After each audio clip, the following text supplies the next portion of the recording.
Hello नमस्कार साथियों, स्वागत है आप सभी का नॉलेज मंत्रा के ऑनलाइन प्लेटफॉर्म पर। आई होप आप सब बहुत अच्छे होंगे, आपकी स्टडी भी बहुत अच्छे से चल रही होगी। तो हम चलते हैं अपने समय के टॉपिक की ओर, अपने टाइम को ध्यान देते हुए, क्योंकि आपका एक एक पल आपके लिए बहुत अमूल्य है और इस चीज़ को मैं बहुत भली भांति से समझती हूँ। मैं आपका समय बहुत ज़्यादा नहीं लेना चाहूँगी। मैं चाहती हूँ सीधे मैं आते ही मैं बिना मतलब की बातों को ना करते हुए हम सिर्फ़ और सिर्फ आपसे अपने टॉपिक की बात करें, ठीक है। तो चलिए हम आज अगर हम अपने टॉपिक की बात करते हैं तो आप लोगों को बहुत अच्छे से पता है कि दिल्ली सल्तनत के बारे में हम आपसे डिस्कस कर रहे हैं, जिसमें कि दिल्ली सल्तनत का जो संस्थापक था कुतुबुद्दीन ऐबक, उनको लास्ट 2 वीडियो में हमने पूरी तरीके से कंप्लीट कर दिया है। और जो भी क्वेश्चन बनने वाले हैं A to Z all over हमने सारा कुछ आपके साथ डिस्कस किया हुआ है। क्लियर हुआ। अब इसके बाद में आज अगर हम बात करते हैं तो दिल्ली सल्तनत का दूसरा महत्वपूर्ण शासक होता है इल्तुतमिश। इसके बारे में आपसे हम डिस्कस करेंगे। हालांकि हायरार्की को बताते हुए हम आपके साथ चलेंगे कि जब कुतुबुद्दीन ऐबक की मृत्यु हो जाती है तो इसकी मृत्यु के बाद उसका पुत्र आराम शाह दिल्ली यहाँ के लाहौर की गद्दी पर बैठता है, लेकिन वो अयोग्य होता है। तो वो 8 महीने तक शासक रहता है, लेकिन फिर इसकी अयोग्यता के कारण इस जो पब्लिक होती है इसको एक्सेप्ट नहीं करती है और फिर इल्तुतमिश से रिक्वेस्ट करती है कि आप दिल्ली की शासन सत्ता संभालिए, ठीक है। तो कुछ इस तरीके से था कि अगर हायरार्की की बात पूछता है तो कुतुबुद्दीन ऐबक के बाद में डायरेक्ट इल्तुतमिश नहीं गद्दी पर बैठा है, बीच में आया है उसका पुत्र आराम शाह, जिसको कहते हैं आराम शाह गद्दी पर बैठा है और आराम शाह को इल्तुतमिश ने हराया है। आराम शाह और इल्तुतमिश के बीच में युद्ध की लड़ाई हुई है, उसमें उसको पराजित किया है और फिर इल्तुतमिश दिल्ली की गद्दी पर बैठा है, ठीक है। तो चलिए हम पर्सनली पहले कुछ चर्चा कर लेते हैं कि इल्तुतमिश को हम कैसे पढ़ेंगे, क्योंकि इसकी भी बहुत सारी उपाधियां हैं और इसके बाद में इसकी उपलब्धियां क्या हैं, इसका प्रारंभिक जीवन क्या था, इसके बारे में हम चर्चा करते हैं। तो सबसे पहली चीज़ अगर हम इल्तुतमिश के बारे में बात करते हैं तो हमने इस इल्तुतमिश को पढ़ाने के लिए हमने इसे 4 भागों में डिवाइड किया हुआ है। तो वो 4 भाग कौन कौन से हैं? पहला तो होता है इसके प्रारंभिक जीवन के बारे में हम बात करेंगे। मैंने क्या बताया कि इल्तुतमिश को पढ़ाने के लिए हमने इसका संपूर्ण इसके बारे में जो महत्वपूर्ण चीज़ें थी 4 भागों में डिवाइड किया है। हमने 4 भागों में इसलिए डिवाइड किया है ताकि कोई भी इम्पॉर्टेंट इवेंट छूटने ना पाए और हमारे लिए आपको समझाने में भी आसानी होगी और आपको चैप्टर को समझने में भी बहुत आसानी होगी, ठीक है। तो उस चीज़ को बेहतर बनाने के लिए हमने इल्तुतमिश को 4 भागों में बांटा है। सबसे पहली चीज़ हम जानेंगे कि इल्तुतमिश 1211 से 1236 ईस्वी तक शासन करता है, ठीक है। कब से कब तक इसका शासनकाल है? तो 1211 से लेकर के 1236 ईस्वी तक ये शासन करता है। इसको हमने 4 भागों में बांटा है। पहले भाग में हम पढ़ेंगे इसका प्रारंभिक जीवन कि इसने कौन कौन सी कठिनाइयाँ झेली, इसके बारे में हम पढ़ेंगे। इसके बाद में गद्दी पर बैठने के बाद में इसके समक्ष समस्याएं कौन कौन सी थी, इसके बारे में आपसे हम डिटेल में चर्चा करेंगे। फिर इसके बाद में इसने अभियान कौन कौन से किए, यानी कि कौन कौन से युद्ध लड़े, इसके बारे में हम आपसे बात करेंगे। फिर लास्ट और अंतिम जो भाग है तो इसमें उपलब्धियों के बारे में हम वर्णन करेंगे कि इसने कौन कौन सी नई चीज़ें ले करके हमारे समक्ष लेके आया और किस वजह से इल्तुतमिश फेमस हुआ, ठीक है। तो चलिए हम चलते हैं। सबसे पहले हम बात करेंगे इसके प्रारंभिक जीवन की। तो प्रारंभिक जीवन के बारे में अगर हम बात करते हैं तो इल्तुतमिश जो था ये कौन सा था? ये इल्बारी तुर्क का था। कौन सा था? किस जाति का था? इल्बारी तुर्क जाति का था। अगर हम इसके पिता की बात करते हैं तो इसके पिता का नाम क्या था? ईलम था, ठीक है। पिता का नाम ईलम था। और अगर वंश की बात करता है कि ये वंश कौन सा था, तो इसका वंश कौन सा था? तो इसका वंश था शमसी वंश, ठीक है। ये क्वेश्चन पूछता है, इनको हल्के में मत लीजिएगा आप। इनके वंश से संबंधित वंश पूछता है कि इल्बारी वंश का शासक कौन था, तो कौन था? ये इल्तुतमिश था, ठीक है। अब हम इसकी इसकी उपाधियों पर प्रकाश डालते हैं। इसने उपाधियां भी कई सारी धारण की हैं।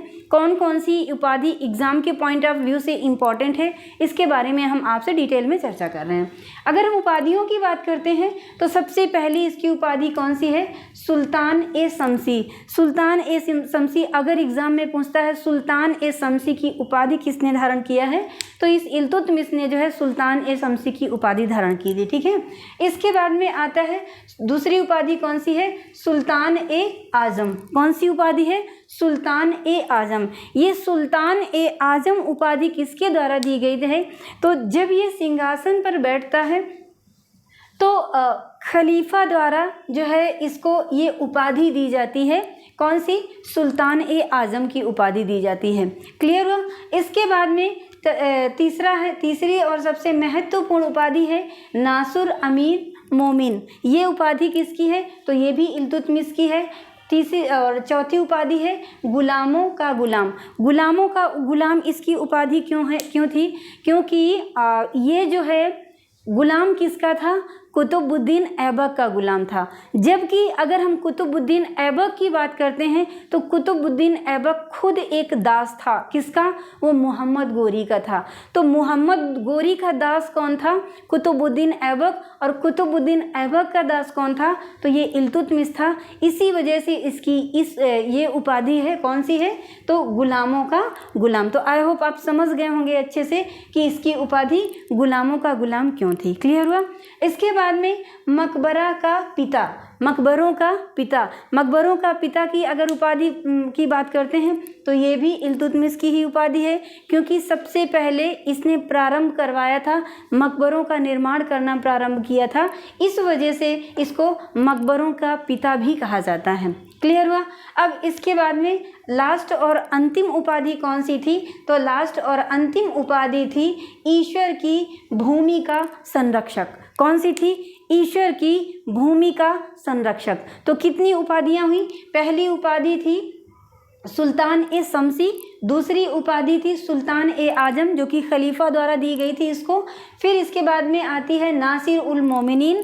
फिर इसके बाद में आता है गुलामों का गुलाम, मकबरों का पिता, और फिर इसके बाद में ईश्वर की भूमि का संरक्षक। तो आई होप आप लोग समझ गए होंगे उपाधियों के बारे में। अब इसके बाद में हम बात करते हैं कि इल्तुतमिश। अगर हम इल्तुतमिश की बात करते हैं तो इल्तुतमिश का मतलब क्या होता है, शब्द का अर्थ क्या होता है। तो अगर हम इल्तुतमिश के शब्द के अर्थ के बारे में अगर हम बात करते हैं तो शब्द का अर्थ होता है साम्राज्य का स्वामी। क्या होता है इल्तुतमिश का अर्थ? साम्राज्य का स्वामी। हमने लास्ट वीडियो में आपसे चर्चा किया था कि ऐबक का मतलब भी मैंने ऐबक शब्द का शाब्दिक अर्थ हमने आपको बताया था। तो अगर आपने पढ़ा होगा तो आपको ज़रूर याद होगा ऐबक का जो नाम क्या था, ऐबक शब्द का अर्थ क्या था। तो ऐबक शब्द का अर्थ होता था चंद्रमा का स्वामी। इसमें बहुत कन्फ्यूज़न की स्थिति क्रिएट होती है, इसलिए दोनों को आपको डिफरेंट रखना है, अलग रखना है, एक में ना मिक्सअप हो पाए। क्योंकि अभी आप पढ़ रहे हैं तो आपको लगेगा कि नहीं मुझे याद हो गया, लेकिन 1 महीने 1.5 महीने बाद जब एग्ज़ाम का टाइम आता है, जब हम एग्ज़ाम हॉल में बैठे होते हैं तो हम कंपेयर नहीं कर पाते, डिसीज़न नहीं ले पाते कि स्वामी चंद्रमा का स्वामी किसकी उपाधि थी और साम्राज्य का स्वामी किसकी उपाधि थी। तो आई होप आप लोग समझ गए होंगे बहुत अच्छे से कि अगर चंद्रमा का स्वामी किसके नाम का शाब्दिक अर्थ है तो ऐबक यानी कुतुबुद्दीन ऐबक, यानी कि ऐबक का शाब्दिक अर्थ है चंद्रमा का स्वामी। वहीं पर अगर इल्तुतमिश की बात करते हैं तो इल्तुतमिश का शाब्दिक अर्थ क्या है? साम्राज्य का स्वामी। ठीक है, कहते हैं कि इसका जब जन्म हुआ था तो उस दिन जो है चंद्र ग्रहण था, तो चंद्र ग्रहण वाली काली रात में हुआ था। इस वजह से भी इसके नाम का कारण क्या बना? इल्तुतमिश इसका नाम रखा गया। ठीक है, इसके बाद में ये अगर हम बात करते हैं कि ये जो इल्तुतमिश था तो इल्तुतमिश जो है दामाद किसका था? कुतुबुद्दीन ऐबक का दामाद था, यानी कि ऐबक ने अपनी बेटी का विवाह इस इल्तुतमिश के साथ कर दिया था। तो इस वजह से रिश्ते में ये क्या हुआ? ऐबक का दामाद हुआ। ठीक है, अब इसके बाद में इसके बचपन की बहुत इंटरेस्टिंग स्टोरी है कि ये जो है हमने आपको बताया क्या कि ये जो है तुर्क था, और ये सुंदर भी बहुत था और बहुत ही प्रतिभावान बालक था। तो इसके कई भाई थे, तो इसको मैं शॉर्टकट तरीके से बता रही हूँ, जो जो इम्पोर्टेंट होगा वो मैं फिर अंडरलाइन करके आपको समझा दूँगी, ठीक है। तो आप एक एज ए स्टोरी समझिए कि जब ये छोटा होता है और ये वैसे भी बहुत ही प्रतिभावान बालक होता है, तो इसकी प्रतिभा को देखते हुए, इसकी सुंदरता को देखते हुए इसके भाई जो है इससे ईर्ष्या करते हैं और अपने भाई को एक दिन इसके पिता की अनुपस्थिति में, किसके पिता की, यानी कि इल्तुतमिश के पिता नहीं होते हैं और उसकी अनुपस्थिति में जो है इसके भाई क्या करते हैं, इसको बेच देते हैं, ठीक है। अब जब इसको बेच देते हैं तो वो कई बार बिकता है और एट लिस्ट वो बिकते बिकते कहाँ पहुँचता है, बुखारा ए सद्र जहाँ के यहाँ पहुँचता है, ठीक है। कहाँ पहुँचता है, बुखारा ए सद्र जहाँ के यहाँ पहुँचता है। और यहाँ पर जो है क्या जो है हाजी नामक व्यापारी के हाथों जो है खरीद लिया जाता है। किसके यहाँ से, ये पूछता है कि पहली बार वो कहाँ पर बिका है, तो बुखारा ए सद्र ए जहाँ के यहाँ बिका है और यहाँ से एक व्यापारी ने खरीदा है। उस व्यापारी का क्या नाम था, तो हाजी नामक व्यापारी ने इसको खरीदा था, ठीक है। अब हाजी नामक व्यापारी ने इसको खरीदा। हाजी नामक व्यापारी से एक जलालुद्दीन मोहम्मद चुस्तबका, ये पूरा नाम है, ये ऐसे मैंने नाम नहीं लिखा है, इनको ऐसे हाईलाइट नहीं किया है, ये आपको बहुत गहन रूप से आपको समझने की ज़रूरत है, क्योंकि यहाँ से एग्ज़ाम में क्वेश्चन बने हैं और बनने की संभावना भी है, ठीक है। तो आपको बहुत अच्छे से इस चीज़ को समझना है, ठीक है। तो ये जो है हाजी नामक व्यापारी किसके हाथों बेचता है, जलालुद्दीन मोहम्मद चुस्तबका के हाथ में बेचता है। और ये जमालुद्दीन मोहम्मद चुस्तबका जो होता है इसको गजनी ले आता है, गजनी के बाज़ार में ले आता है। और गजनी के बाज़ार में जो है क्या करता है, मोहम्मद गोरी, यहाँ पर कौन होता है, मोहम्मद गोरी होता है।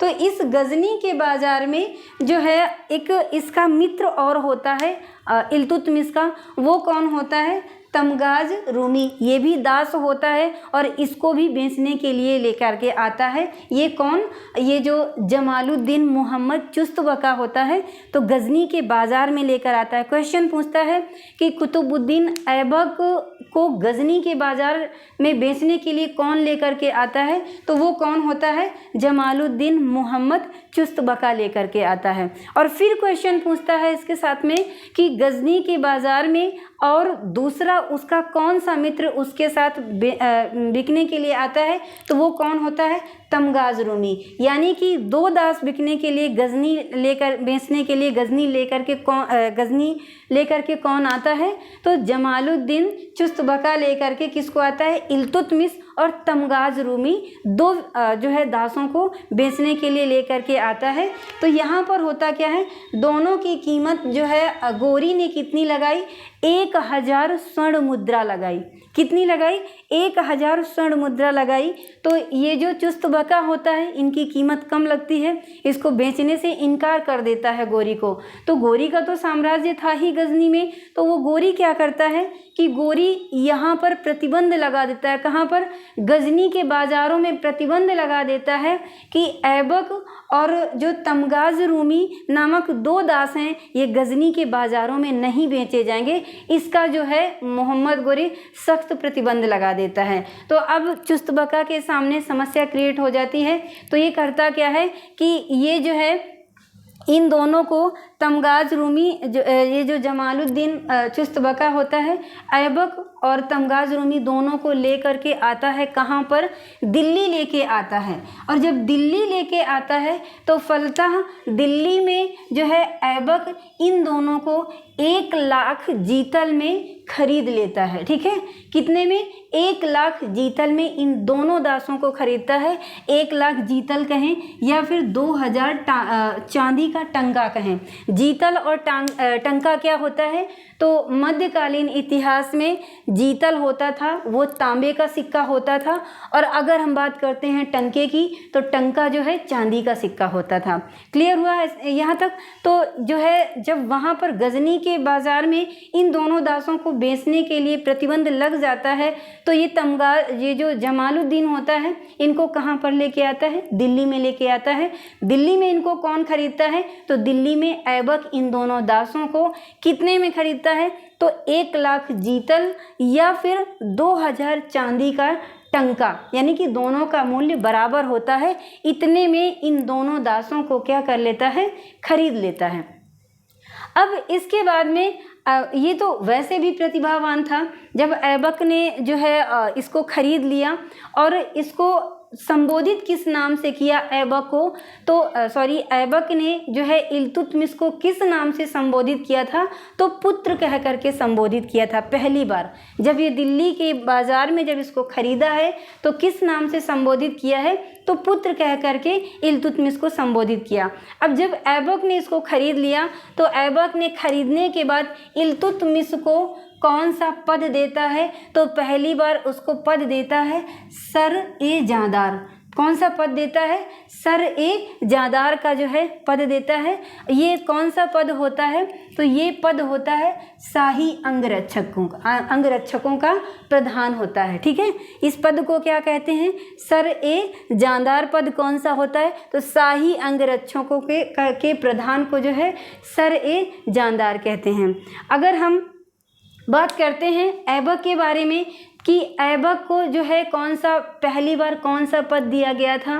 तो गोरी ने कौन सा पद दिया था?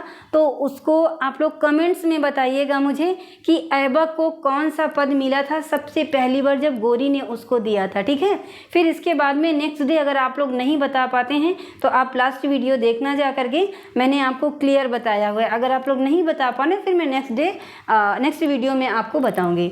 तो ये है आप लोगों के लिए क्वेश्चन। अब हम आगे चलते हैं। तो पहली बार अगर हम बात करते हैं कि कौन सी उसको जो है कौन सा पद मिलता है? सर-ए-जादार। ये कौन सा पद होता है? तो ये होता है शाही अंगरक्षकों का प्रधान जो होता है, ये सर-ए-जादार पद होता है। ठीक है, अब इसके बाद में जो सर-ए-जादार के बाद में इसको फिर प्रमोट करता है, फिर अमीर-ए-शिकार का पद जो है प्रदान करता है। कौन? ऐबक। इसके टैलेंट को देखते हुए अमीर-ए-शिकार का पद प्रदान करता है। फिर 1200 ईस्वी में ग्वालियर की जो है ग्वालियर का किलेदार बनाया था। 1200 ईस्वी में जो है इल्तुतमिश ऐबक और ऐबक का तो ये वैसे भी दास होता है, तो ग्वालियर के किले ग्वालियर को जो है ये जीत लेता है। और जब ये ग्वालियर को जीत लेता है तो इससे खुश होकर ऐबक जो है क्या बना देता है 1200 ईस्वी में? तो इसे ग्वालियर का किलेदार बना देता है। फिर इसके बाद में इसको क्या बनाता है? बुलंदशहर का इक्तादार बनाता है। ठीक है, क्या बनाता है? बुलंदशहर का इक्तादार बनाता है। अब जब ये इल्तुतमिश गद्दी पर बैठता है तो ये कौन से प्रदेश का या कौन से राज्य का जो है इक्तादार होता है? तो अगर हम बात करते हैं कि ये कहाँ का इक्तादार होता है, तो ये गद्दी पर बैठते समय इल्तुतमिश बदायूं का इक्तादार था। क्या था? कहाँ का इक्तादार था?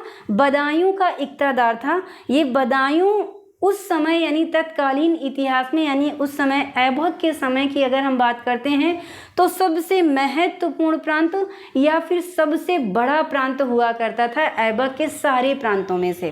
ठीक है, तो यहाँ का जो है इक्तादार था जब वो सिंहासनारूढ़ हुआ है। कौन? इल्तुतमिश। तो क्वेश्चन सीधे पूछता है एग्जाम में कि जब इल्तुतमिश गद्दी पर बैठा था या फिर जब उसका सिंहासनारोहण हुआ था तो वह किस प्रांत का जो है इक्तादार था? तो वो जो है बदायूं का जो है इक्तादार था, जो कि तत्कालीन समय का सबसे बड़ा और सबसे महत्वपूर्ण इक्ता था। क्लियर हुआ? इक्ता का मतलब यहाँ पर है राज्य से। ठीक है, तो इसमें परेशान होने की ज़रूरत नहीं है। इसके बाद में 1206 ईस्वी में झेलम नदी के किनारे जो है इसने खोखरों को बहुत बुरी तरह से पराजित किया।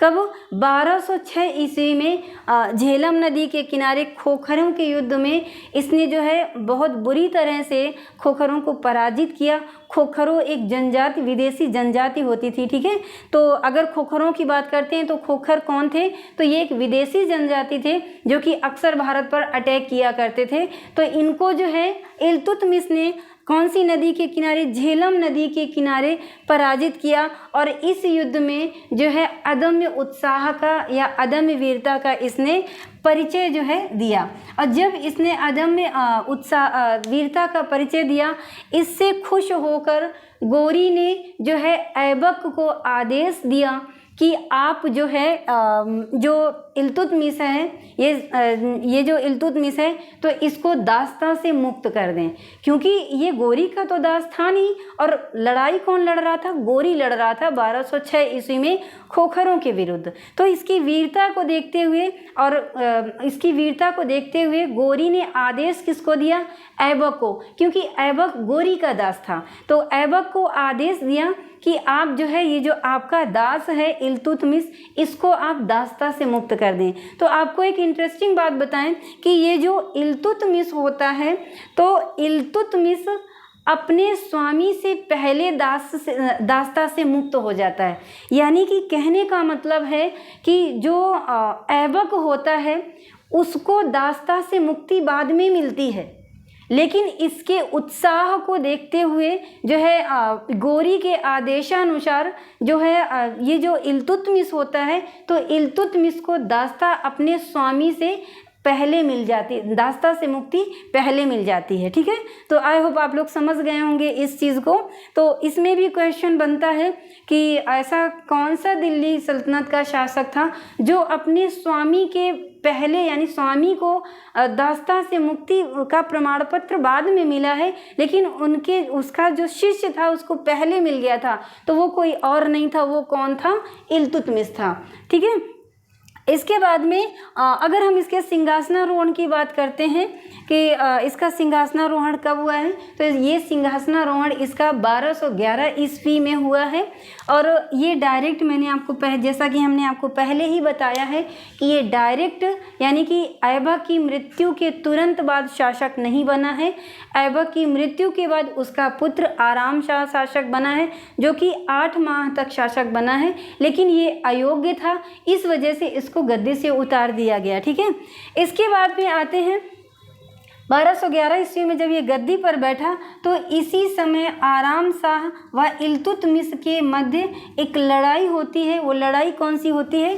जूद का मैदान, जूद के युद्ध में लड़ाई होती है। यानी कि इल्तुतमिश के जो विरोधी होते हैं, और इल्तुतमिश का विरोधी कौन होता है?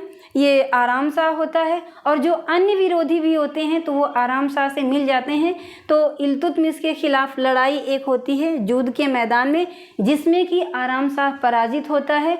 और आराम शाह के पराजित होने के बाद में जो है ये क्या करता है? सिंहासनारोहण हो जाता है। ठीक है, अब इसके बाद में इल्तुतमिश की अगर हम बात करते हैं कि इल्तुतमिश की जो वैधता यानी सुल्तान बनने की वैधता का प्रमाण पत्र किसने प्रदान किया था, तो इल्तुतमिश के सुल्तान की वैधता का प्रमाण पत्र प्रदान किया था बगदाद के खलीफा अल मुंतसिर बिल्लाह। किसने प्रमाण पत्र प्रदान किया था? बगदाद के खलीफा अल मुंतसिर बिल्लाह से इनको जो है सुल्तान बनने का प्रमाण पत्र प्रदान हुआ था। ठीक है, तो अगर हम बात करते हैं कि दिल्ली के शासकों में से यही एक पहला शासक था जिसको जो है सबसे पहली बार खलीफा द्वारा सुल्तान बनने के लिए जो है क्या प्रदान किया गया है? प्रमाण पत्र प्रदान किया गया है। ठीक है, तो दिल्ली का ये पहला शासक था जिसको खलीफा से प्रमाण पत्र प्राप्त हुआ था। क्योंकि दिल्ली सल्तनत में जितने भी शासक हुए हैं, जब तक उनको खलीफा द्वारा प्रमाण पत्र नहीं प्राप्त हुआ है तो वो सुल्तान कहलाने के योग्य नहीं हुए हैं। ठीक है, तो इस चीज़ को आपको समझना पड़ेगा। खलीफा का मतलब होता है मुस्लिमों का सबसे बड़ा एक पद होता है, जो कि वो पूरे संपूर्ण विश्व में राज करता है, जो उस समय बहुत महत्वपूर्ण पद हुआ करता था। ठीक है, तो अगर हम बात करते हैं कि यही पहला शासक था जिसको जो है खलीफा द्वारा प्रमाण पत्र प्राप्त हुआ है, किसके द्वारा? खलीफा द्वारा। ठीक है, अब इसके बाद में इसने क्या किया है कि इसको जब प्रमाण पत्र मिल गया सुल्तान बनने का, तो वैसे भी भाई उसको प्रमाण पत्र मिल गया था, तो उसको खलीफा को खुश करने के लिए कुछ ना कुछ तो करना पड़ेगा ना। तो इसने क्या किया है कि इल्तुतमिश ने कि ये खलीफा के प्रति आदर प्रकट करने के लिए इसने क्या किया, जो सिक्के चलाए तो उन सिक्कों में नाम किसका लिखवाया, इस खलीफा का नाम लिखवाया। वो खलीफा कौन से, अल मुंतसिर बिल्लाह। कहाँ के खलीफा थे, तो ये बगदाद के खलीफा हुआ करते थे। ठीक है, तो क्वेश्चन पूछता है कि दिल्ली सल्तनत के किस शासक ने अपने सिक्कों पर खलीफा का नाम अंकित कराया है, तो वो कौन था, वो इल्तुतमिश था, जिसने जो है सम्मान में, खलीफा के सम्मान में अपने सिक्कों पर खलीफा का नाम अंकित कराया है। ओके, अब इसके बाद में हम बात करते हैं कि यही शासक था, दिल्ली सल्तनत का पहला शासक था जिसने जो है राजधानी लाहौर से दिल्ली स्थानांतरित की थी। हमने आपको लास्ट वीडियो में बताया था कि जो ऐबक था, ऐबक को लाहौर का साम्राज्य प्राप्त हुआ था लेकिन दिल्ली का नहीं प्राप्त हुआ था। अब वो तो उसको प्राप्त करना पड़ेगा ना, तो जो ऐबक था उसने लाहौर से शासन किया। ऐबक के बाद में आराम शाह गद्दी पर बैठा जो कि अयोग्य था। फिर जब ये इल्तुतमिश गद्दी पर बैठता है तो इसने क्या किया है कि लाहौर से राजधानी कहाँ स्थानांतरित की है, दिल्ली स्थानांतरित की है। ठीक है, तो ये था इसके जो प्रारंभिक जीवन के बारे में जो जानकारी थी, इसके बारे में आपसे हमने डिस्कस किया। अब जो कल का जो टॉपिक था, कल हम आपसे डिस्कस करने वाले हैं जो इल्तुतमिश की समस्याएं, और कोशिश करेंगे कि कल मैं इल्तुतमिश के जो इल्तुतमिश ने जो अपने अभियान पूरे किए हैं उनके बारे में कल के लेक्चर में मैं सारा कुछ कंप्लीट कर दूं A to Z। ओके, तो आज के लिए इतना ही, और कल हम नए वीडियो के साथ आपके समक्ष उपस्थित होंगे। लेकिन जाने से पहले आप लोगों से ये ज़रूर हम शिकायत करेंगे कि आप लोग हमारे चैनल को शेयर नहीं करते हैं, हमारे वीडियो को शेयर नहीं करते हैं। तो प्लीज़ आप लोगों से हम रिक्वेस्ट करते हैं कि आप हमारे चैनल को ज़्यादा से ज़्यादा शेयर करें। जिन लोगों ने सब्सक्राइब नहीं किया है, पहली बार हमारे चैनल को विज़िट कर रहे हैं, तो प्लीज़ आप लोग हमारे चैनल को सब्सक्राइब करें। ठीक है, और बने रहिए हमारे साथ, बेल आइकन को दबाना ना भूलें ताकि डेली जो भी न्यू वीडियोज़ आता है तो आपको बहुत आसानी से प्रोवाइड हो सके और आपको बहुत ज़्यादा परेशानी ना उठाना पड़े। ठीक है, तो आज के लिए इतना ही, हम अपने लेक्चर को यहीं पर विराम देना चाहेंगे। नेक्स्ट डे नए वीडियो के साथ आपके समक्ष उपस्थित होंगे। तब तक के लिए धन्यवाद।